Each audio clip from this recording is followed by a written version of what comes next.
제가 이 본문으로 설교를 많이 했습니다. 그리고 앞으로도 더 자주 할 것입니다.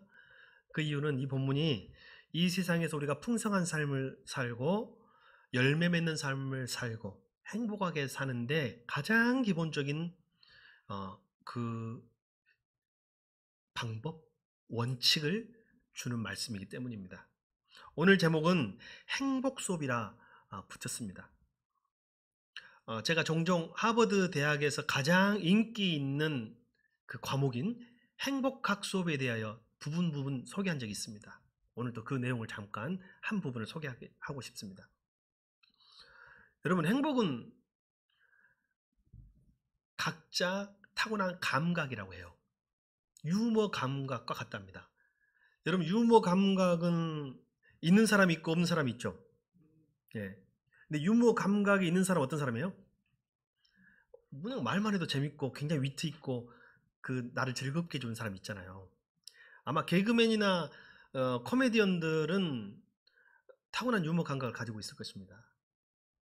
근데 이 유머 감각은 타고난 거예요? 아니면 노력에 의해서 개발된 거예요? 타고나기도 하고 개발되기도 하고. 제가 할 말을 미리 다 하시고 너무 훌륭하십니다. 그러나 대부분 유머 감각은 타고납니다. 재밌는 사람이 있어요. 그렇죠. 그리고 재미없는 사람도 있어요. 노잼. 어, 제가 아시는 선배 목사님, 제가 몇 번 이야기했습니다. 지금도 이야기를 해요. 그분에 대해서 이야기하고 또 제가 여러분에게도 이야기하지만 그분에게도 이야기하는데, 타고난 노잼 목사님, 노잼 선배님, 어찌 그렇게 재미없게 말씀을 하실까? 근데 그분이 생각만 해도 웃기네요. 노잼도 너무 지나치면 다른 사람에게 재미를 줄 수 있습니다. 근데 그분이 너무너무 노력을 많이 하는 거예요. 유머 책을 항상 끼고 다닙니다. 손에 이렇게. 최신 유머 뭐 이런 거 있잖아요. 제가 보니까 요즘 유머나 옛날 유머나 등장 인물만 바뀌지 거기서 그기더라고요. 책으로 배우는 유머는 뭐 한계가 있지 않겠어요? 옛날 유머는 누가 나와요? 최불암. 요즘 유머는 누가 나와요?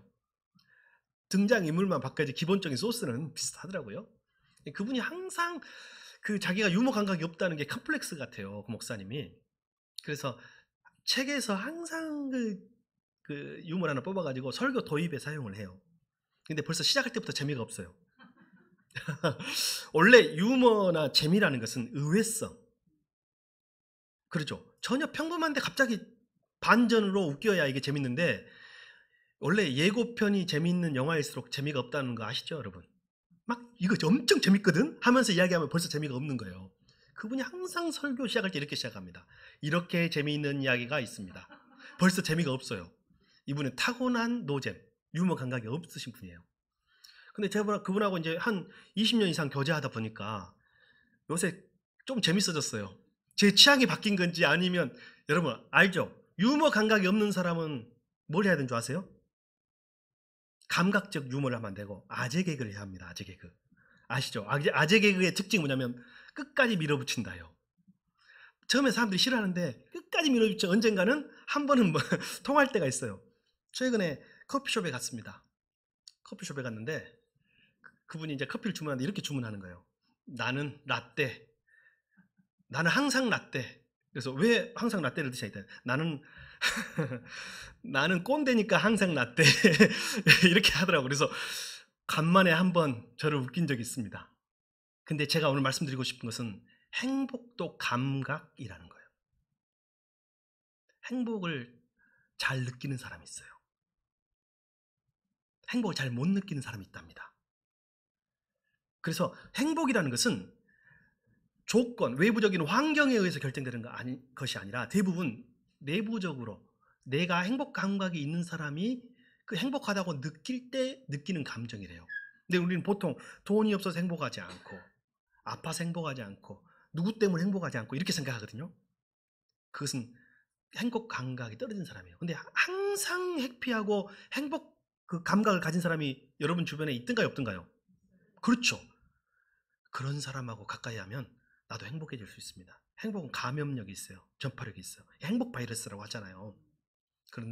그런데 행복 감각도 타고난 것이에요. 제가 보니까 항상 행복한 사람이 있어요. 어떤 상황 속에서도 긍정적이고 낙관적이고 행복한 사람이 있는데 우리가 다 그렇진 않잖아요. 그럼 어떻게 하면 될까요? 유머 감각도 노력으로 키우는 것처럼 행복 감각도 노력이 필요합니다. 그래서 오늘 설교 제목이 뭐예요? 행복 수업이요. 그래서 그 수업 교재가 오늘 요한복음입니다. 요한복음 15장. 행복 감각을 가진 사람 하나를 소개하게 되는데 한 미국 기자가 멕시코에 갔는데 멕시코는 미국보다 좀 못 살잖아요. 멕시코 할머니가 길거리에서 망고를 이만큼 놓고 팔고 있더래요, 아침에. 근데 그 할머니가 굉장히 불쌍하게 보이는 거야. 부자 나라에서 와가지고 가난한 나라 할머니를 보니까 불쌍해. 그래가지고 내가 저 할머니를 도와주고 싶은데 괜히 돈으로 주면 자존심 상하니까 어떻게 도와줄까 하다가 여러분 같으면 어떻게 도와주겠어요? 망고를 사주고 싶은 거예요. 그래 가가지고 할머니 내가 이거 한꺼번에 다 살게요. 얼마예요? 라고 물어봤어요. 그랬더니 그 할머니가 화를 버럭 내더래. 네가 이것을 망고를 지금 다 사면 나는 오후에는 뭐 하란 말이냐. 이 할머니는 타고난 행복 감각을 갖고 있는 사람이에요. 뭐예요? 돈이 목적이 아니고 이분은 자기 일 자체를 즐기는 거예요. 이 일하는 자체를. 여러분이 행복하려면 가장 가까운 사람하고의 관계가 중요해요. 제가 말했죠. 행복은 관계라고. 두 번째, 행복은 자기가 하는 일에서 행복감을 느껴야 해요. 여러분 직장을 다만 나중에 편하게 살기 위해서 지금 고생하는 곳이라 생각하면 지금도 행복하지 않고 그때도 행복하지 못할 가능성이 높아요. 지금 하는 일이 가장 행복한 일입니다. 한번 우리 연습, 행복도 수업이라겠죠. 연습합니다. 내가 하는 일이 가장 행복하다. 예, 진짜요. 진짜요. 이게 행복 감각이에요. 행복 감각. 행복 감각을 키웁시다. 예. 오늘 성경의 1절에 보면 한번 보여주십시오. 한번 읽어볼까요? 시작. 하나님을 뭐라고 말하고 있어요? 농부라고요. 그럼 저기 나는 누구예요? 나는. 네, 그러니까 저기 나는 포도나무인데 나는 예수님이죠. 이 설교를 지금 하고 계신 분이 예수님이에요. 예수님은 누구라고요? 포도나무. 그러면 아버지 하나님은 누구라고요? 농부시라고. 하나님은 농부시라고 말했어요. 제가 이 말을 예전부터 알았지만 올해 들어서 새롭게 왜 하나님을 농부라고 말했는지 깨닫고 있습니다. 여러분도 아시겠지만 올해 우리 교회 화분이 갑자기 는 거 아시죠? 네, 그 몇 분이 화분을 이제 갖다 놓기 시작해가지고 이제 일종의 헌물, 기증. 네, 그래서 우리 교회가 꽃도 봄에 예쁘게 봤어요. 근데 아시지만 제가 꽃 식물을 잘 아는 분에게 위탁해가지고 맡기고 이거 잘 좀 키워주세요 하면 좋지만 식물이라는 것이 어때요? 물 주는 시기가 매일매일 달라요. 식물마다 달라. 근데 처음으로 저에게 이 식물의 책임이 주어졌어요. 죽여야 되겠어요? 살려야 되겠어요? 근데 살릴 방법을 몰라요. 제가 너무 무지했어 지금까지. 그래서 제가 이제 식물 이름도 몰라가지고 찾아보고 요즘에 네이버 다음 검색하면 사진 찍어서 딱 꽃 같은 거 찍으면 다 이름이 나오더라고요. 이름도 알고 물 주는 시기도 알고 이렇게 이제 이렇게 해나가기 시작합니다. 근데 아시죠 여러분? 고양이 키우는 사람을 뭐라고 불러요? 집사라 그러더만 요즘에. 교회만 집사가 있는 게 아니에요. 교회 집사도 있는데 고양이 집사가 있습니다. 우리 교회도 고양이 집사가 있는 걸로 알고 있는데. 근데 여러분 식물 키우는 사람도 집사라고 부르더라고요. 식집사라고 부르더라고요. 몰랐습니다. 그래서 제가 그 초보 식집사가 됐습니다. 올해. 관리자니까. 근데 제가 깨달은 거 몇 가지. 그리고 내가 왜 하나님을 농부라고 했는지를 비로소 조금 더 알게 된 것 같습니다. 먼저 제가 지금까지 식물을 많이 죽였거든요. 이제 왜 죽였는지 알았어요. 보통 식물이 물이 부족해서 죽는 경우보다 과습, 물이 많아서 죽는 경우가 많다는 걸 처음으로 깨달았습니다. 기계적으로 물을 준 거예요. 물이 필요 없는데도 기계적으로 나한테 맞춰서 준 거예요. 내가 주고 싶을 때 내 열심으로. 자식들도 마찬가지입니다. 부모들이 과습 다 주려고만 하면 그게 자식한테 좋은 게 아닌 것을 제가 이제 깨달아요. 필요할 때 줘야 돼. 자식에게 필요할 때가 있어요. 물이 필요할 때가 있어요. 식물이. 왜 하나님이 우리에게 고난을 주시는가? 좀 알겠습니다. 우리나라에 기네스북에 오른 포도나무가 있답니다. 보통 포도나무는 한 그루에 한 40개에서 60송이 정도의 포도가 열리는데, 지금까지 기네스북에 오른 나무가 일본 나무였는데 3,000송이가 열렸답니다. 한 나무에서. 그만큼 나무가 길고, 원래 포도나무는 원 뿌리가 있고 막 몇 킬로까지도 뻗어나가거든요. 그러니까 그렇게 맺을 수 있어요. 근데 우리나라에서 제일 지금 길게 자란 포도나무는 중간에 막 기둥도 세워놓고 막 하잖아요. 한 50m 정도 되는데 아마 그 나무인 것 같아요. 4,500송이 기네스북에 올라갔답니다. 근데 제가 그 기사를 보는데 방법이 있더라고요. 어떻게 4,500송이의 열매를 맺을 수 있겠습니까? 했더니 그분이 하는 말이, 물을 나무에서 최소 1m 이상 떨어뜨린 자리에 물을 준다는 거예요. 제가 처음에는 그 이해를 못했어요. 근데 제가 이게 무슨 뜻일지 계속 봤더니 하는 말이, 물을 기둥 밑에 바로 뿌리 가까운 데다 줘야 물을 바로 먹을 거 아니에요. 근데 떨어뜨려서 준다는 게 무슨 말이에요? 포도나무가 스스로 뿌리를 뻗어서 먹으라는 거예요. 그리고 그래도 얘가 시들시들하면 더 멀리 있다 준대. 점점 멀리 준대. 그러면 계속 뿌리가 뻗어나간다는 거예요. 그것이 4,500송이를 키운 농부의 비법이었어요. 그것도 수업이 필요해. 노력이 필요하고. 거기다가 좋은 재료, 유기농 뭐 이런 것은 말할 것도 없겠죠. 그러니까 풍성한 것이 항상 좋은 게 아니에요. 바로 주는 것이 항상 좋은 게 아니에요. 제가 보니까. 우리 자녀들한테 우리 한국 부모님들처럼 많이 주려고 하고 그런 부모들 없잖아요. 네. 그것도 중요하지만 자식을 위해서는 때로는 뭐도 약간의 부족함도 필요하더라. 제가 예전에 강남에서 조금 교회 교육자 생활을 한 적이 있었습니다. 안 그런 부자들도 있겠지만 진짜 부자들은 그때 당시에 100원, 200원 하나를 자식들에게 굉장히 교육을 시키면서 주는 것을 제가 보고 많은 생각을 했습니다. 아, 부자라고 해서 자녀에게 다 주는 게 아니구나. 근데 한 번 쓸 때는 크게 쏘더라고요. 보니까 어디 뭐가 필요할 때, 어학연수를 가야 될 때, 뭐 이런 때를 아낌없이 보여주는 거예요. 근데 나머지 일상생활에서는 작은 그 검소함을 가르치는 것을 제가 보면서, 야, 참 건강하게 자녀들을 키운다라는 생각을 한 적이 있었거든요. 그래서 행복이라는 게 그런 거예요. 행복이 수업이 필요합니다. 또 우리에게도 아까 그랬죠. 이 행복이라는 말과 오늘 성경의 열매 맺음이란 말은 거의 동의어에 해당된다고 생각하면 됩니다. 열매를 많이 맺으면. 근데 알아야 돼요. 제가 또 하나.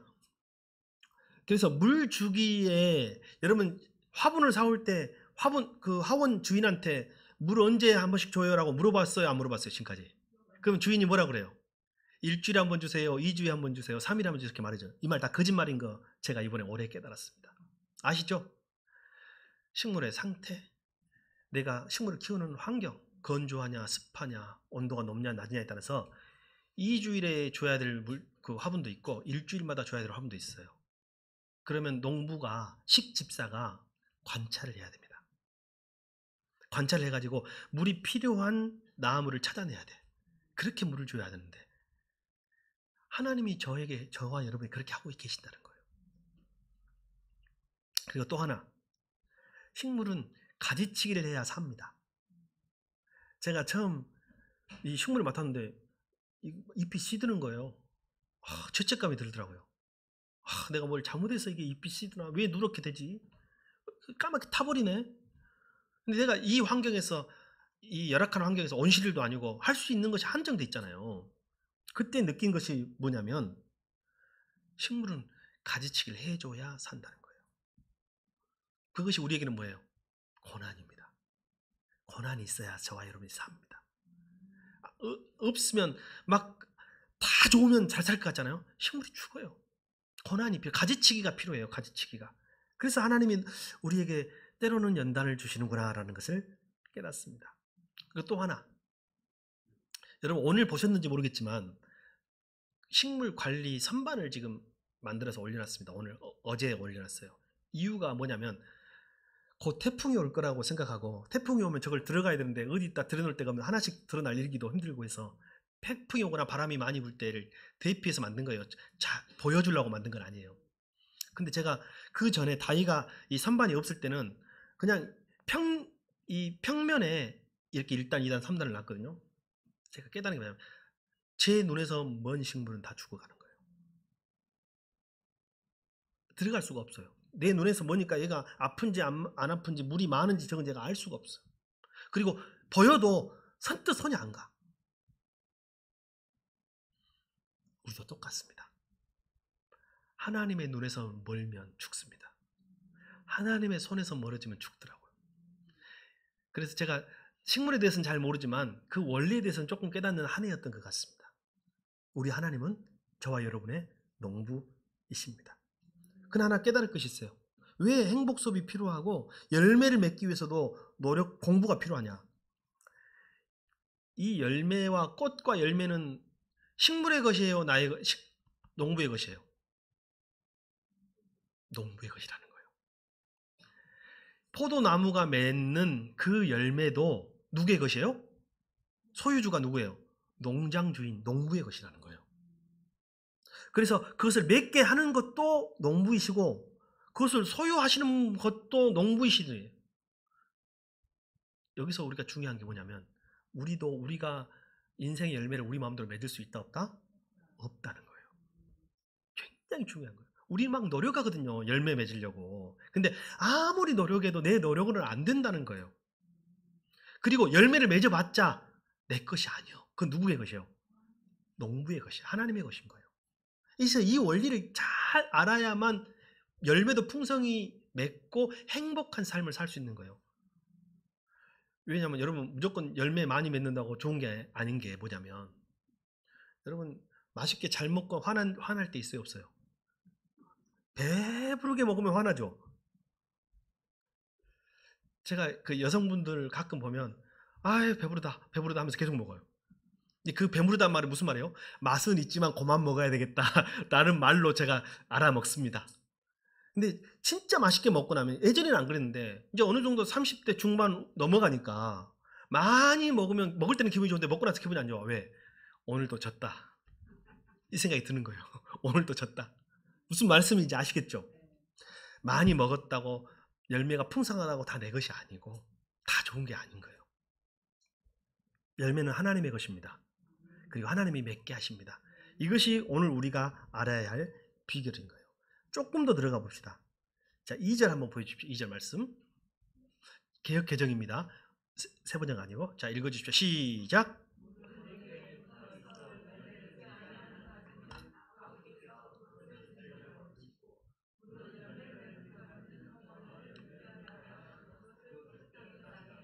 우리 청소년들만 오늘 수련회를 가는데 청소년들만 한번 읽어주십시오. 다시 한번 시작.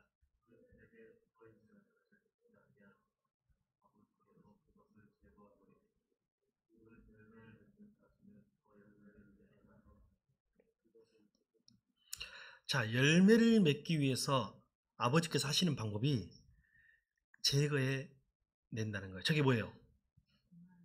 열매 맺지 못하는 가지는 제거해 버린다는 말이 무슨 말이에요? 우리로 말하는 가지치기죠. 농부는 가지치기를 해요. 반드시 제가 보니까 가지치기를 해야 나무가 살아요. 가지치기를 해야 꽃도 열고 열매도 맺어요. 우리 인생도 가지치기가 좀 필요하긴 해요. 우리 삶에 있어서. 근데 언제 가지치기를 할 수 있게 되냐면 고난이 올 때 가지치기를 할 수 있어요. 우리가 내일이 마지막이라 생각하고 우리 삶을 돌아보면 중요한 게 뭔지 결정될 거예요. 지금 내가 빠져있는 그것이 진짜 중요한 것인지 아닌지를 알게 될 거라는 거예요. 그래서 가지치기가 필요하다. 때로는 고난이 필요하다. 시편 119편 71절에 고난당하는 것이 혹시 있는가 한번 봐주십시오. 있습니까? 110편 한번 읽어주십시오. 시작. 고난당한 것이 내게 유익이라 이로 말미암아 내가 주의 율례를 배우게 되었나이다. 고난당하는 것이 내게 유익이라고 가지치기를 하시는 거예요. 때로는. 그런데 또 하나 여기서 중요한 거 하나 있습니다. 이 본문을 가지치기로만 봤을 때 좀 마음이 불편합니다. 왜 하나님이 나도 가지치기 하시면 어떡하지? 나도 열매 맺지 못했는데 나도 부족한데 이런 좀 불안함이나 죄책감 있어요, 없어요, 여러분? 여러분 없어요? 저는 저한테 이 말씀을 적용하니까 한편으로 두렵더라고요. 근데 여러분 일단은 안심하십시오. 저와 여러분에게 유예 기간을 두셨습니다. 열매를 맺을 수 있도록. 왜? 이 자리에 앉아 있잖아요. 이 자리에 앉아 있는 것이 그 특권입니다.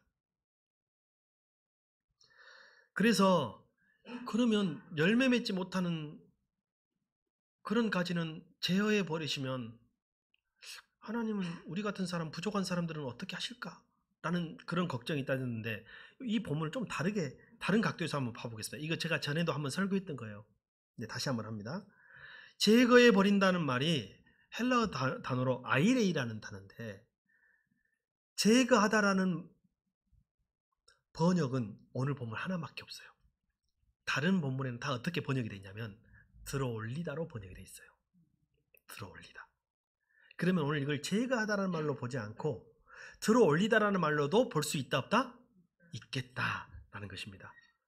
그러면 이게 들어올리다라는 말이 이 히브리어로 나사라는 말하고 같은 말이 되는데, 그러니까 헬라어 아이레이와 나사라는 말이 같은 말이 되는데 이 들어올리다는 말이 어떤 말이냐면 거룩하게 하다, 깨끗하게 하다,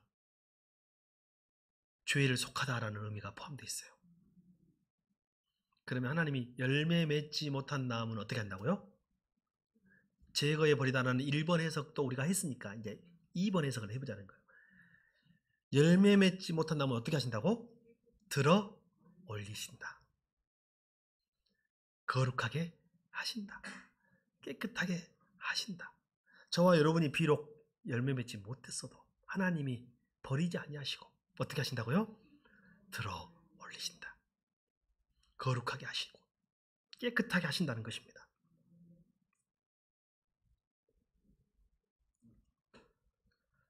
자, 여기서 한 번 더 실전. 제가 이건 지난번에 한번 이 본문을 제가 여러 번 설교했다 그랬잖아요. 그러니까 한번 말씀을 드렸어요. 근데 오늘 처음 듣는 분들도 꽤 많으니까 제가 말씀을 드릴게요. 포도나무는 위로 자랍니까? 옆으로 자랍니까? 왜? 덩쿨이잖아, 덩쿨가요. 그러니까 그 가지의 특징이 땅으로 들어가는 거야. 파고 들어가는 거야.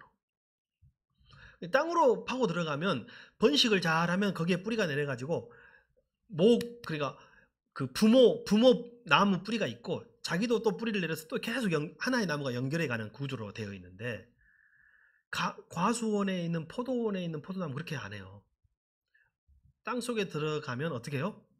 들어가지고 이렇게 걸어 놓잖아요. 그럼 계속 뻗어가는 거예요. 이게 이제 포도나무의 특징이에요. 근데 포도나무의 특징은 뭐냐면 자꾸 땅 속으로 들어가는 거예요. 그럼 땅 속으로 들어가면 잘 뿌리 내리면 좋으련만 상당히 많은 포도나무 가지가 문제가 생깁니다. 어떤 문제가 생길까요? 땅 속에는 어때요? 습하지요. 그럼 썩지요. 벌레도 있죠. 파먹죠. 오염되죠. 병들죠. 근데 실제 포도 농사를 오래 지신 베테랑들은 어떻게 하냐면 자꾸 포도나무가 땅속으로 들어가면 그것을 끄집어내요. 들어 올려. 그 다음에 어떻게 해요? 씻어요. 물로 씻어. 왜냐하면 오염된 걸 닦아줘야 될 거 아니에요. 거기서만 끝난 게 아니에요. 만약에 다시 내려놓으면 어떻게 될까요? 씻어가지고 딱 놓으면 어떻게 돼요? 다시 땅속으로 들어가잖아요.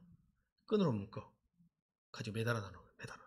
그럼 거기서 바람도 통하면서 상처가 회복되고 이제 건강한 나무로 가지로 성장해 가는 거예요. 오늘 성경은 이와 같이 이야기하고 있는 것이에요. 자, 여러분 저와 여러분은 자 다시 정리할게요. 포도나무는 누구라고요? 다시 포도나무는 누구예요? 포도원 농부는 누구예요? 하나님이요. 우리는 가지란 말이죠. 가지. 우리의 습성은 위로 올라가는 거예요? 땅으로 내려가는 거예요? 자꾸 땅으로 내려가는 게 저와 여러분의 습성이라니까요. 땅으로 내려가면 어떻게 돼요? 병들게 돼 있고 아프게 돼 있고 상처받게 돼 있어요. 그러면 땅에서는 소망이 없어요. 그러면 어떻게 하시냐? 하나님이 우리를 구원하셔. 들어올려. 그 다음에 어떻게 해요? 물로 씻어줘. 그리고 어떻게 해요? 매달아놔요. 이게 뭐냐? 성경 다시 한번 보여주십시오. 자, 몇 절이냐면 2절하고 3절 한번 읽어볼 건데요. 2절 한번 읽어볼까요? 먼저 다시요. 2절. 자, 제가 한번 읽어볼게요. 나오면 내게 붙어 있으면서도 열매를 맺지 못하는 가지는 아버지께서 다 잘라버리시고 가 아니고 들어 올리시고, 들어 올리시고, 열매를 맺는 가지는 더 많은 열매를 맺게 하시려고 손질하신다 할 때, 이게 세 번역인데 개역 개정은 뭐예요? 예, 지금 손질이지만 깨끗게 하신다. 개역 개정에는 깨끗게 하신다. 세척하셔. 깨끗게 하신다. 그리고 3절에 보면 우리가 무엇으로 깨끗해져요? 말씀으로, 하나님의 말씀으로, 예수님의 말씀으로 깨끗해지는 거예요. 예수님의 말씀과 예수님의 보혈로 우리는 깨끗해져요. 예수님이, 하나님이 우리를 선택하셔가지고 우리를 예수님의 보혈과 그분의 복음의 말씀으로 우리를 깨끗하게 시키시고, 그러나 놔버리면 다시 우리는 어디로 간다고요? 다시 땅속으로 들어간다. 여러분, 예배 끝나고 집에 가면 다 비슷해져요? 안 비슷해져요? 어떻게 할까요? 저도 똑같아요, 여러분하고. 저도 그래서 계속 매달려 있어야 돼. 이 매달려 있는 것을 종교개혁자 깔베가 뭐라고 하냐면 성도의 견인이라고 했어요. 견인. 자, 견인이 뭐예요? 견인. 여러분, 병원에서 견인치료 받아봤어요? 견인치료가 뭐예요? 땡겨주는 거잖아요. 허리도 땡겨주고 목도 땡겨주고. 성도의 견인이 뭐냐면 누가 땡겨주는 거예요? 성령께서. 성령님이 그 사람을 들어가지고 줄에 매달아가지고 때려놔 하늘에 딱 매달아 놓는 거예요. 그러면 이 가지는 땅의 존재가 아니라 하늘의 존재로 살게 만들어주는 거예요. 여러분은 다, 저와 여러분은 땅에 속한 사람이에요. 힘들고 어렵고 타고난 것도 태생도 지혜도 없고, 이대로 살면 우리는 다 죽을 수밖에 없고 열매가 없는 삶을 사는 거예요. 그냥 가지치기 당할 인생이라는 거예요. 근데 하나님은 그것을 저와 여러분을 그냥 내버려 두지 않으시고 어떻게 하신다고요? 먼저 선택하시고 들어 올리시고, 그 다음 어떻게 하셔요? 예수님의 보혈과 복음의 말씀으로 씻으시고. 근데 이제 돌아가면 끝난다니까. 여러분, 일주일 동안 이걸 해야 돼요. 매달려 있어야 돼.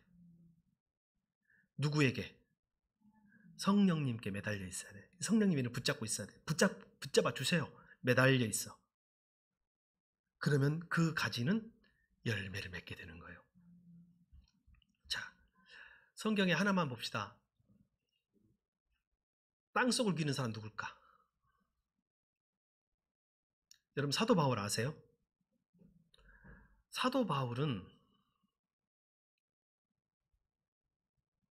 우리가 생각하는 잘나고 똑똑한 모습도 있어요. 인간적인 모습은. 근데 나중에 그런 버림받아가지고요, 예수님을 핍박하고 예수 믿는 사람들을 핍박하고 하나님을 핍박하고 잡아서 죽이던, 감옥에 가두고 잡아 죽이던 사람이 돼요. 그가 회개하고 나서도 많은 사람들이 그를 견제하고 교회 공동체 안에 한 일원으로 받아들이지를 못했어요. 과거에 악행이 있어가지고. 그런데 하나님이 그를 선택하셔요. 다메섹으로 예수 믿는 신앙인들을, 그리스도인들을 잡아서 죽이러 가는 도중에 하나님이 그를 선택하시는 거예요. 그가 땅속으로 막 들어가고 있는 거예요. 병들어가, 영적으로 병들어서. 그때 하나님이 그를 선택하셔서 들어 올리십니다. 그리고 아나니아라는 제자를 통하여 복음을 만나고 말씀을 듣고 회개하고 그를 씻으셔요. 근데 그 다음에 해피엔딩으로 끝나는 게 아니라 그가 13년 이상을 땅속에서 다시 들어가서 고난을 당해. 아시죠? 교회에서, 예루살렘 교회 예수님의 12 제자들이 그를 만나주지도 않아요. 감정이 있어서 그런지 여러 가지 이유 때문에. 근데 그가, 성령께서 그동안에 그를 붙들고 계셨던 거예요. 이렇게 매달고 있었어. 13년 동안 교회에서 멸시당하고 교회 아는 사람도 없고 만나는 사람도, 초대된 사람도 없고 혼자서 거의 광야 생활을 하고 있는데, 집거 생활을 하고 있는데, 여러분, 교회에 대한 감정이 좋을 리가 있어요, 없어요? 없죠. 근데 그 성령의 견인줄에 붙들어 있었어. 13년 지나서 그에게 기회가 오는 거예요. 하나님이 한 사람을 보내. 바나바. 나와 함께 안디옥 교회를 개척하고 그들을 섬겨보지 않겠습니까? 이렇게 오는 거예요. 그리고 그 인생의 나머지 후반기는요, 열매 맺는 삶으로 나아갔던 것입니다. 사랑하는 성도 여러분, 저와 여러분은 포도나무 가지입니다. 가만히 있으면 게을러져. 우리는요, 그냥 서면 앉고 싶고, 앉으면 눕고 싶고, 누우면 자고 싶고, 그것이 우리 인간이야. 그 본성을 어떻게 이겨낼까? 학생들도 우리 오늘 청소년부 다음 때보다 많이 왔는데, 우리 학생들의 본성이 뭐예요? 여러분, 게임하는 거 힘든 사람 손들어봐. 노는 거 힘든 사람 손들어봐. 공부하는 거 힘든 사람 손들어봐요. 그것이 우리 본성이라니까요. 그것이 우리 본성이요. 저도 그랬어요. 지금도 그래요. 만나서 노는 것이 재밌지 기도하는 것은 고난이요.